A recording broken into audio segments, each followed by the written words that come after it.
It's my pleasure to now be able to introduce Antony Lishak, our main speaker, who will be talking about the history of the Kitchener camp. Antony is the chief executive of Learning from the Righteous, which is a Holocaust education charity. And he's going to be using his time this evening to explore the significance of the remarkable humanitarian act that was the creation of the Kitchener camp. So please join me in welcoming Antony Lishak. Good evening. Thank you, Toby. Actually, this talk starts with lots of thank yous. I put this screen up because I've got loads of people to thank. You've already heard from Claire, without whom we won't be here. The only person actually who's not in the room is Claire Ungerson, but she is here in her book. And if you've not read it, please do, because I think we all agree without Claire, we wouldn't be here as well. So thank you, thank you. Stephen Nelkin had no idea his picture was going to be up there. Also features later on in this talk, poor guy. Lots of thanks. Also, thank you to these two people. These two people are Phineas May and Jonas May. There's a reason I put their middle names as well, because their initials together gave them their sort of affectionate nickname, Plum Jam.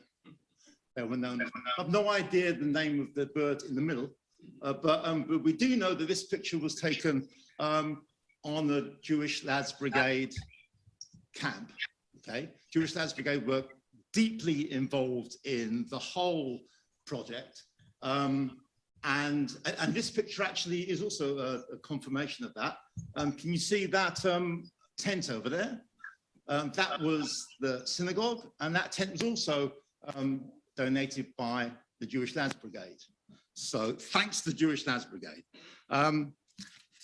Now, Claire's mentioned, and actually in the cabinet at the far end over there, we've got examples of this man's, please work, computer, fantastic diary. This is Phineas, and Phineas, thank God, he was an obsessive diary keeper. I hear actually from his daughter and son-in-law that he actually kept diaries every day, almost after Kitchener camp as well.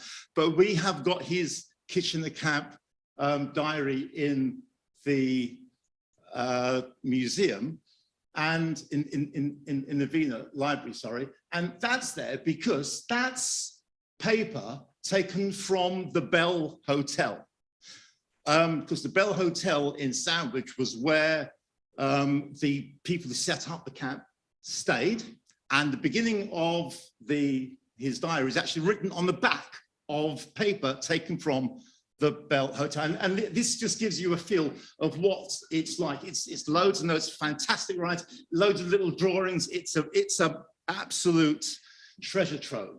So thank you, Phineas. Thank you, Adrian. Now, I don't intend to give a highly detailed account of what the camp was. My hope this evening is to link Kitchener camp with broader Holocaust narratives. You'll see that even though it's often referred to as a footnote, it's connected deeply with lots of sort of wider Holocaust narratives. But I'm going to give you a little grounding in what the camp was. As you know, the Jewish emigration from Germany started as soon as the Nazis came to power in 1933, firstly by those who had the means and connections to do so. In Britain, a cohort of Jewish activists led by Otto Schiff, whose blue AJR plaque is just 3 minutes down the road on Woburn House.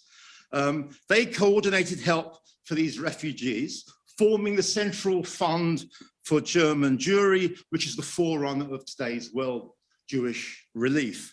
This assistance gradually increased throughout the 30s and rapidly expanded in 1938, firstly after the Anschluss and later on, of course, after the November pogroms.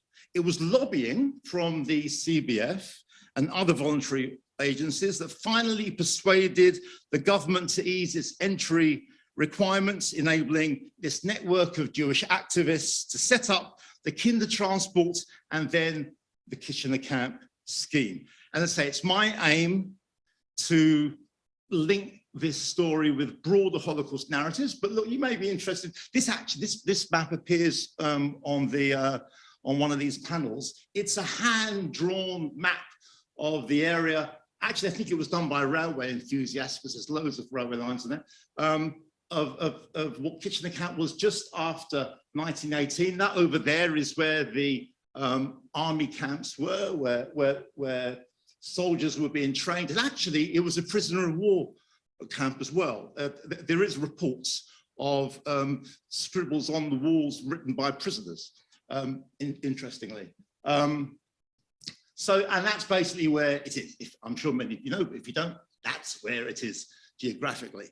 Now, I'm going to introduce you to another individual, Ernest Joseph, who was also a Jewish Lads Brigade person, hugely important, an architect who was really the brains behind the structure of the camp. And I'm going to read you something he wrote. This is all in the Wiener archive, which will give you an idea of what Ernest Joseph and also the May brothers confronted when they turned up at Sandwich. When the first inspection was made, snow was deep on the ground, and the only inhabitant of the huts was a fox, which appeared to find shelter within even these cheerless walls. The land around was marshy and ill-drained. There was no electrical wiring, the water supply was inadequate, and there was no facilities for cooking or heating. In fact, in these early days, the idea of establishing a complete town, for that is what it is, for 3,500 people almost seemed ridiculous. Okay, so you've got some concept of the physical demands of turning what was basically a derelict site into something that 3,500 to 4,000 people actually lived in. It's an amazing physical achievement. But before I move on to some of the links I'm going to talk to you about, I want to show you a photograph that I discovered in the archive in one of the many photograph albums, which will give you an idea of the logistical challenges that the May brothers had to confront. That is, don't worry, it's going to get clearer in a minute if you can't read it. That is a photograph of the chart that was on Jonas May's wall, director of the camp, okay?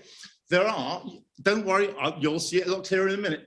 There are nearly 90 different departments he was organizing, and I've picked out a few for you. There was the Camp University. Is that clear enough? Can you read it?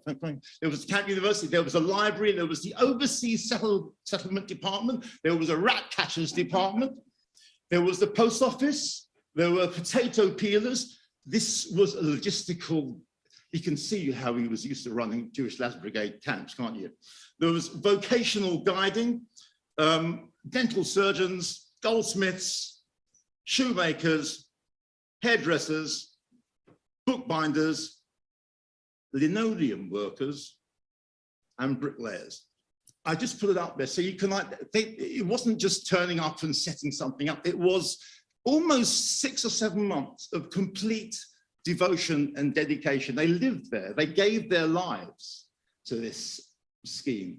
I think that speaks about it as well. Let me share you before. This is actually one of my favorite photographs. I love it. I don't know if you can see, is there a beam on this? Can you see that white post sort of quarter way across? It says car park. Hilarious. Okay. Okay, let's move on a bit. So I'm now going to talk to you about some of the other Holocaust narratives that Kitchener Camp is linked to. Okay, I'm going to start with Oswald Mosley and the British Union of Fascists, because there was a BUF cell in Sandwich at the time, okay? It's recorded in Phineas's diary. I will read you what he said. Oh, is that better? You see me now, okay. It says this: one shop close to the hotel, I'm sure will reap a rich harvest from the camp. One of Oswald Mosley's black shirt shops. Even in a remote village like Sandwich, they have headquarters. I hope our 3,500 will keep them well occupied. That shows you some of Finnis's sense of humor. This actually is the shop now. It's not owned by the British Union Fascists, but that's the shop as it is. Later on the 9th of February 1939, Phineas wrote in his diary recording a sort of gathering at the local Chamber of Commerce. And Jonas gave a speech, okay, at the local Chamber of Commerce to the local businessmen. Phineas wrote this. Jan, that's his brother, spoke extremely well. It was amusing. Lady Pearson, who is such a supporter of the black shirts and even pays for the small shop for promoting fascism in the town, was the first speaker. Jay was the last. It clearly amused Phineas to know that this Jew was following someone who was an ardent fascist in the town. And written later on in the diary is this. It says, in Sandwich today, I'm informed that the fascists have put up notices. A German is worth 2 Englishmen, a very subtly worded notice.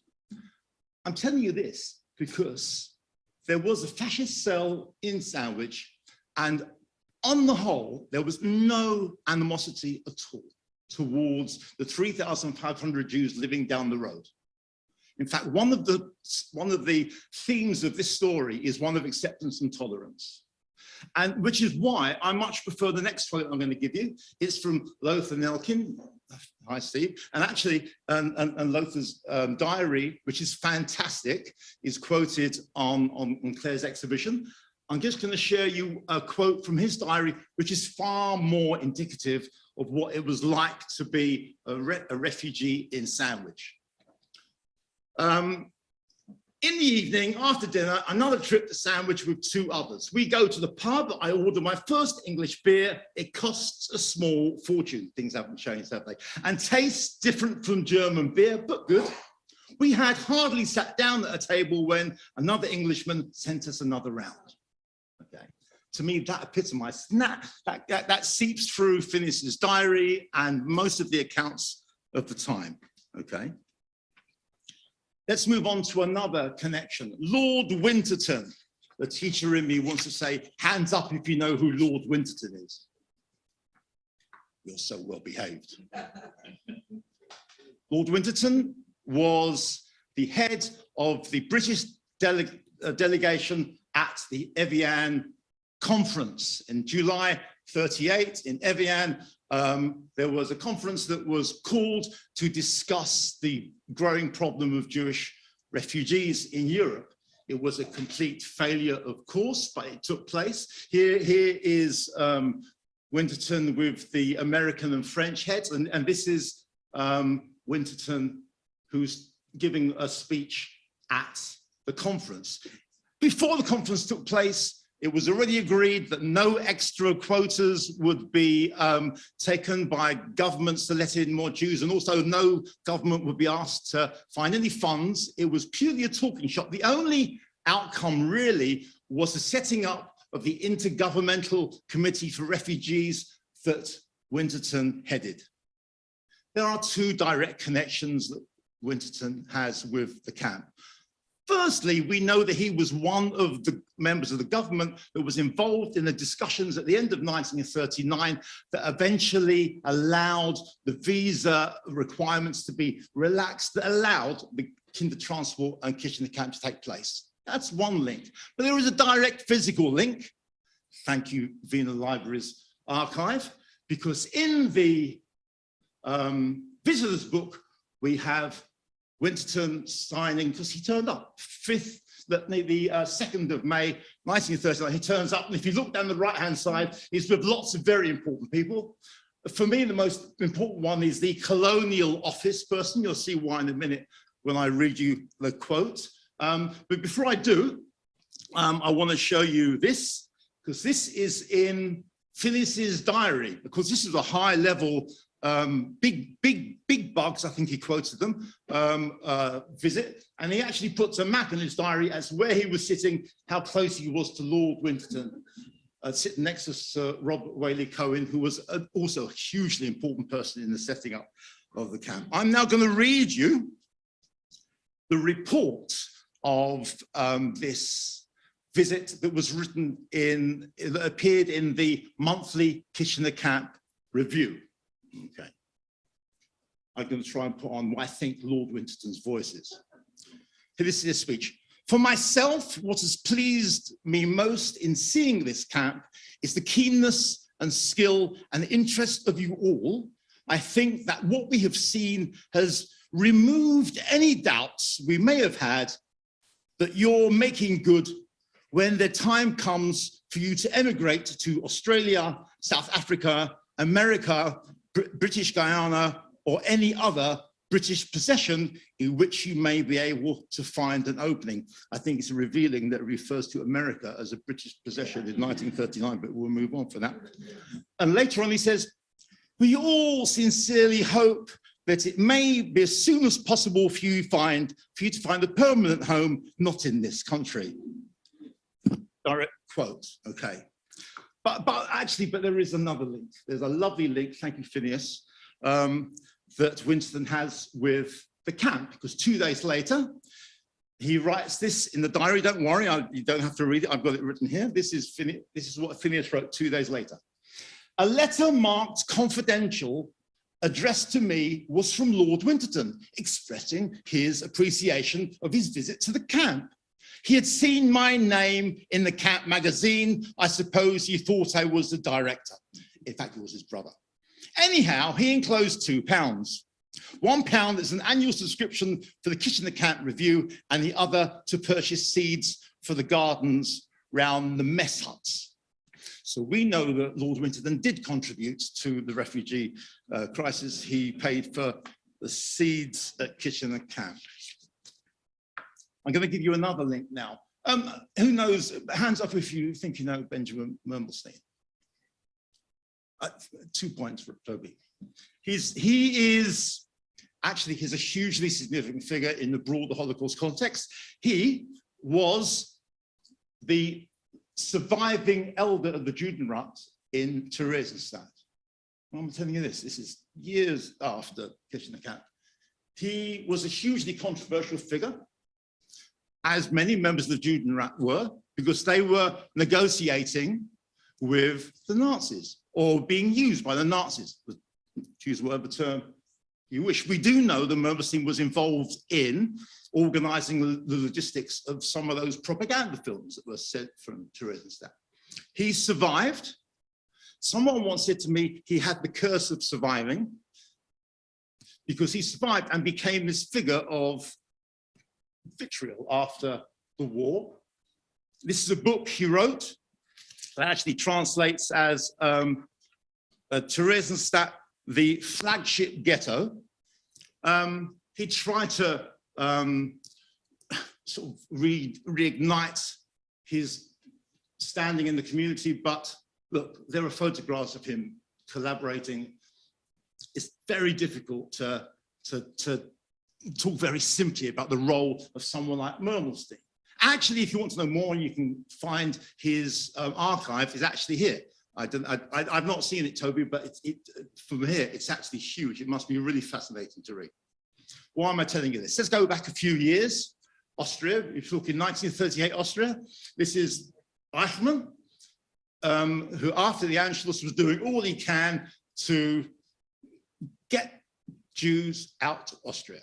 At a huge cost to Jews, of course. He was doing all he could to organize things on the ground, and one of the things he did was gather local Austrians, local members of the Jewish community. They were often called Eichmann's men. I don't know if you ever heard them being described as Eichmann's men, but there was a group of them who met with him regularly, and Eichmann was putting pressure on them to get Jews to leave Austria. And of course, Mermelstein was one of them, okay?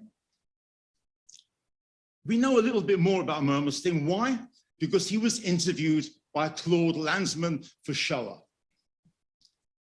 For very complex reasons, his film was never used. It was used later on for another film about Mermelstein. But I've got extracts of his interview here. So I'm going to play it for you.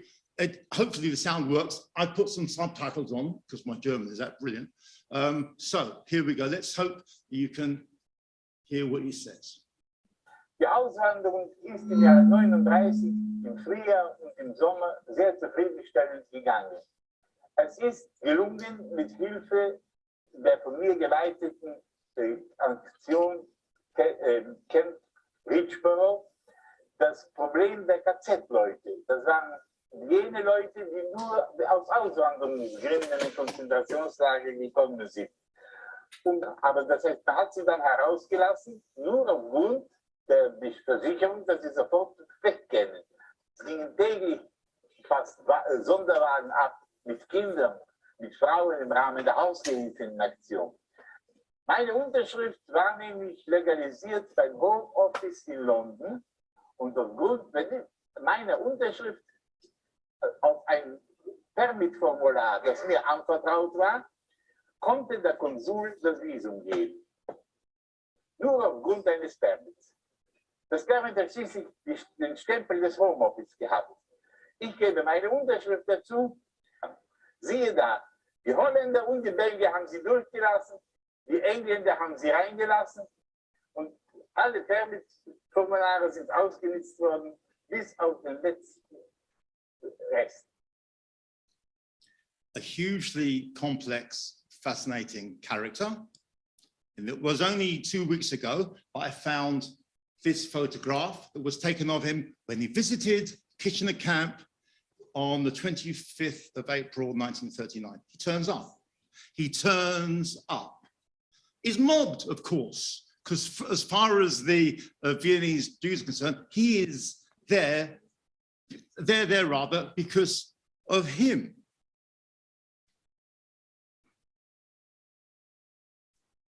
Mr. Mermelstein, who is a man who has been responsible for getting so many men over from Austria, compared with the small number who have come from Germany, flew over and arrived at this camp today. He received a wonderful reception from the large number who he had helped to bring here. That's from Phineas's diary. This is the caricature that was drawn of him. I don't think of Phineas, I think, but by the time this came out, there were quite a few. AF was the initials of the cartoonist. This appeared in the Camp Review. But I want to, and his whole speech is quoted there. I want to read you a part of Mermelstein's speech, which I think epitomizes how complex this person was. But bear in mind, this is published in the Kitchener Camp Review. One question, he says, has been repeated in almost every talk I had with members of the camp, whether it would be possible to enable friends who are still living in Vienna to emigrate from there. There is only one answer to the above question. It depends on a great number of conditions of which the good behavior, your good behavior, and the good work of those who are already here is not the least one. I think someone who's been negotiating with Eichmann and knows the nuances of what's going on would know that the way that Jews behave in Kent isn't going to really affect. It gives me the impression of someone who's happy to say what seems appropriate at the time, which is probably what you need to live the life that he lived. The 3-hour film, thank you, Claude Landsman, that he eventually made of this man's life, he often refers to what he did as an adventure. But his actions were responsible as well for many Jewish lives. Welcome to the complexity of this subject. I want to show you one more thing before I move from Mermelstein, because this is a hugely important man called Julian Layton, who was part of the Jewish activists. He was a German-born Jew, but he was a British subject who traveled all over Europe, doing what he could to organize the operation from the European side. Okay, and he was loosely, he was one of Eichmann's men. We know that Eichmann treated him rather different from the Germans. Actually, there is a record of Eichmann ringing Julian Layton, who was in Vienna just before Kristallnacht, telling him not to come because there's going to be something happening.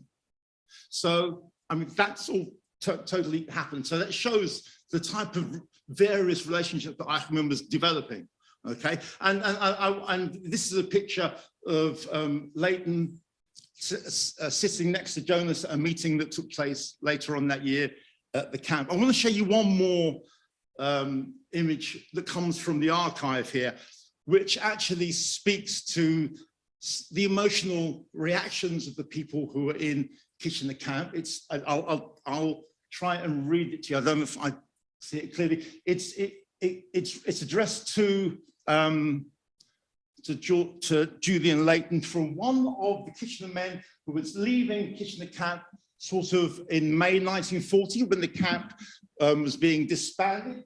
And it says, in this moment where we are to leave Kitchener camp, we both should like to express our feelings of gratitude and tender homage for your kindness and all the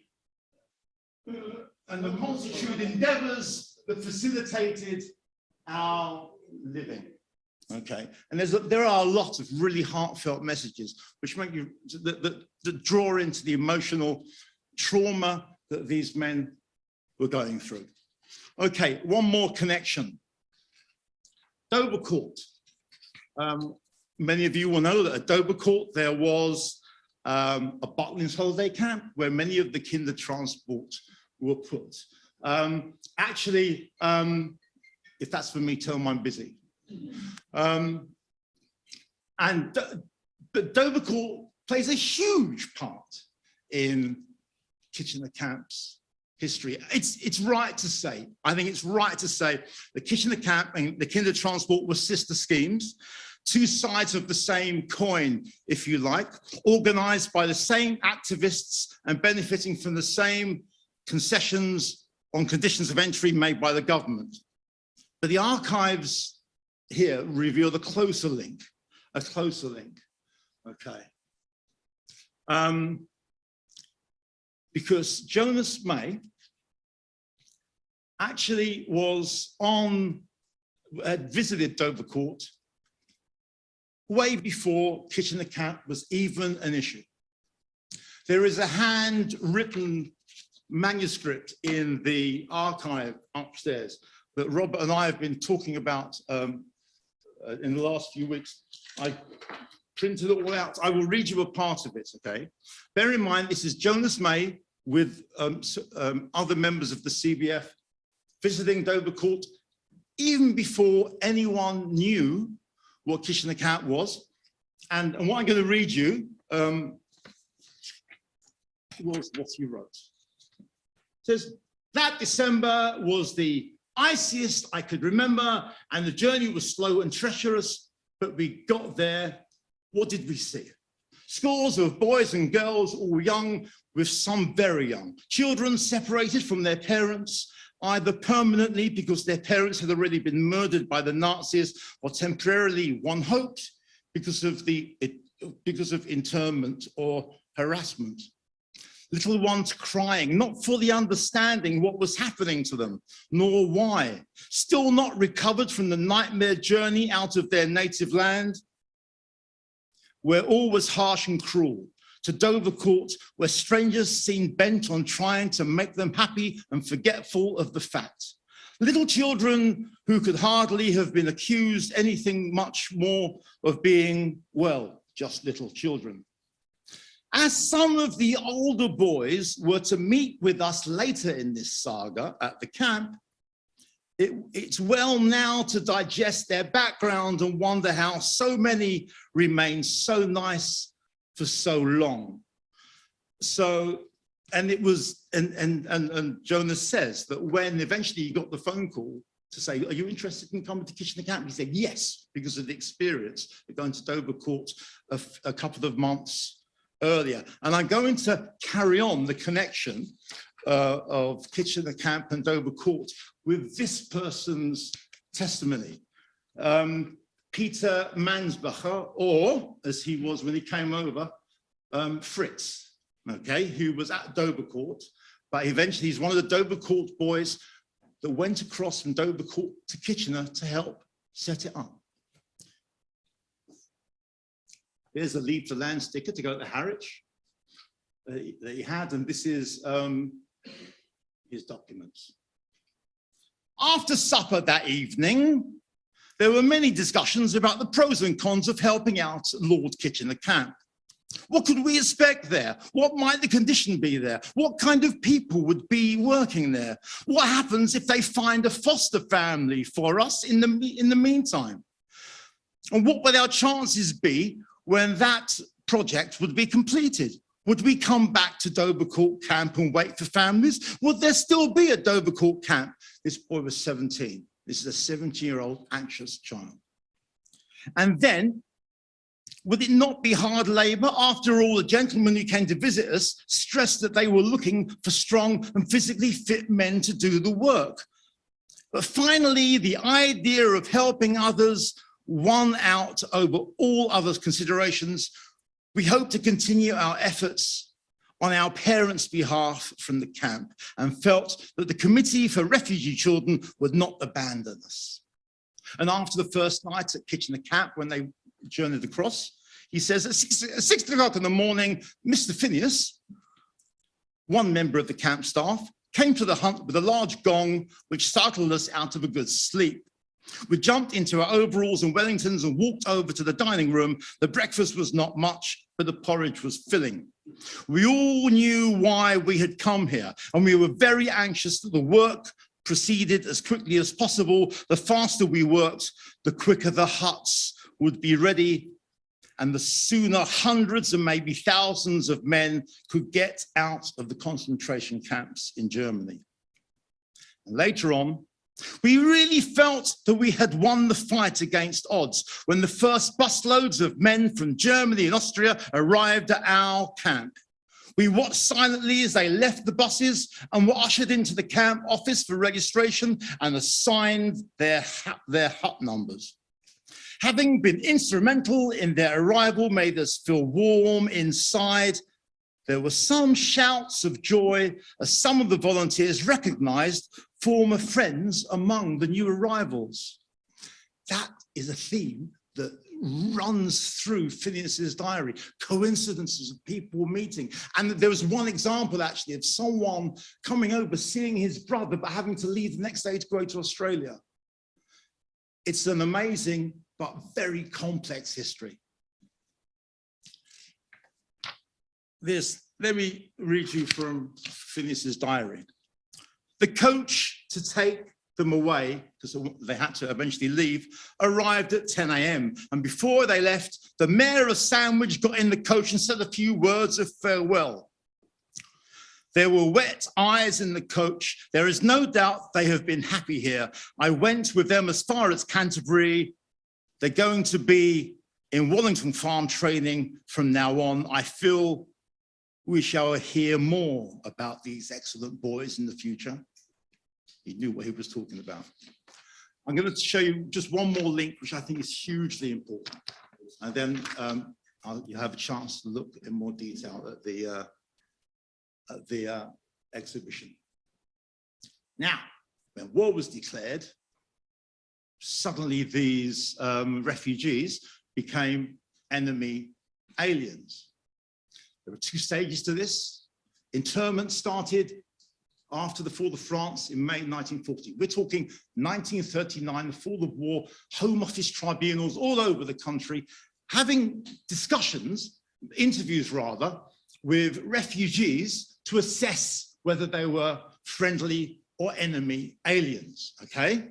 This document is in the Wiener archive upstairs. Let me explain it to you. It is a check sheet of all the interviews that took place on those days over there. Those named to the top are the 6 judges that came to interview them. 2,972 people were interviewed in that day. And actually, bottom left-hand corner, can you see Julian Layton's name? Heavily involved, okay? This is significant.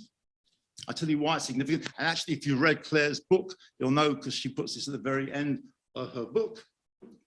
These 6 judges or barristers were so moved by what they heard, they wrote a collective letter to the Times that appeared on the front page of the Times on the 1st of November. The Times, if you know, was quite an appeasement newspaper. So the fact that this appeared. Don't worry, I'm not going to ask you to read it. I'm going to read bits out. Appeared. I'm going to give you some extracts here. This was read across the land, and it undermines the belief that maybe people here didn't know what was going on. 1st of November, 1939. Sir, we, the undersigned, were appointed to the Home Office to act as tribunals at Richborough Camp in Kent to consider the cases of some 3,600 aliens whose status was charged by the declaration of war from that of refugee to enemy alien. They're all Jews by race and have Jewish blood in their veins. The witnesses told their stories with obvious reluctance. They were afraid in the event of identification, of reprisals that might follow against their relatives still in Germany. Further, before leaving a concentration camp, each man was warned against ever saying what he had suffered or seen, and was told, "We have spies everywhere." We heard of cases where the arrest of a father in a few days by the arrest of a father was followed in a few days by the notification that he was ill in prison and in a concentration camp, the locality of which was not specified. A report followed later that he had died. In due course, a box purporting to contain his remains was brought to the house with a demand for 500 marks, the expense of cremation. Read over the dinner tables in England on the 1st of November, 1939. I just want to make that clear. One man stated that at a particular camp, he was thrown down, beaten and stoned. His right leg and 3 ribs were broken, and after his leg had been set, he was forced to walk with the leg in splints. Others told of an old man of 80 who had both legs broken and then died. Another was told by a guard to strike with a spade a friend of his who had formerly been a judge. In his judicial capacity, the latter had sentenced 2 Nazis to death for a criminal offense. The witness refused to do so. He was immediately bayoneted in the arm and had to remain in hospital. Soon after, the judge died in the camp. Men were put to death in circumstances so horrible as to be almost unbelievable. Evidence was given before one of the tribunals of a specific case where a man was being taken into an empty room between 2 black shirts. His cries for mercy were heard by men in the passage and in the adjoining room. Later, he was found hanging from a beam. It was officially reported that he had committed suicide. We find it hard, the article concludes, to believe that a government which permitted the treatment to which we have referred, or those who inflicted it, and any longer claim to be civilized. And those are the names that appeared at the bottom of the article, and those are their names that are actually in the visitors book at Kitchener Camp. One of the, I don't know if the word is joys, but I'll use the word joys, of studying this subject is discovering things that you couldn't imagine. And there's layer upon meaning, which makes this story, for me, hugely contemporary relevant, as well as historically significant. Toby, I have got 5 or 6 more minutes. Are we happy with 5 or 6 more minutes? Or yeah, keep it 5 minutes at most. I just wanted to show you one really geeky bit of thing I discovered. Okay, there aren't many traces, there are no real traces of Kitchener Camp left. There are huts in the area, but I've been there with Claire Ungerson. We're not sure whether or not they're older ones that are renovated. It's very difficult to tell. Do you recognize that map? Thanks to Google Map, we can show you exactly where it is. Okay, there we are. Okay, and that area there, yes? Let me highlight it. It's Pfizer's HQ. And so in Pfizer's HQ, that is the only footprint we have of Kitchener Camp, is in the car park of Pfizer's HQ. Isn't that remarkable? And on Holocaust Memorial Day this year, a tree was dedicated there. Last question. Which one of you thinks is the representative from the AJR? Which is which? What do you think? Because you're wrong. The one on the right is the director of the of the industrial park, and the one on the left is a representative of AJR. I promise you, that's something I found out yesterday. I've left a message with his PA. I can't wait to talk to him, okay? It's been a real pleasure to share some of my research with you. I just want to point out that there's a film, a very short film that I have made about Kitchener Camp. If you search Remembering Kitchener Camp on YouTube, it will come up. Many of you, I think, will have seen it. And I want to point out one more thing. On Yom HaShoah this year, don't worry, I'm sure you'll be receiving information about this in your inbox in the next few weeks. Yom HaShoah, we are organizing a concert at Wigmore Hall, where some of the story is going to be told along with music, and 3 British Holocaust Heroes medals being presented by the government to these marvelous men. There's a reason why the concert's taking place. And actually, as a good teacher, I'm not going to tell you why. If you find any, because I've seen your marvelous display here, one of the display cabinets has correspondence between Phineas May and the BBC. Okay. What was proposed in these letters didn't happen. We hope to restage it here. It's been a real pleasure to talk to you. Thank you very much.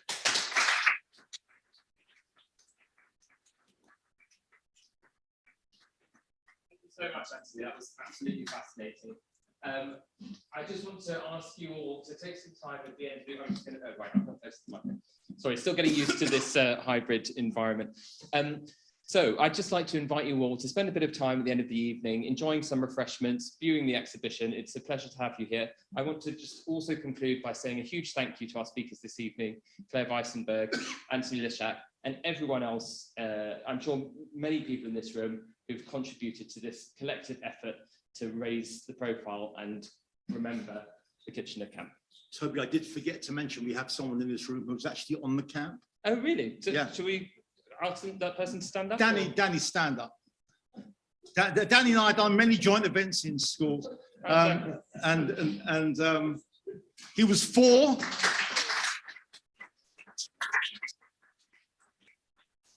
One of my hobbits is embarrassing. And he's come all the way down from Manchester with his marvelous wife. Right, this is a real pleasure that you're here. What a special evening, and thank you all for joining us for it. Good evening, everyone.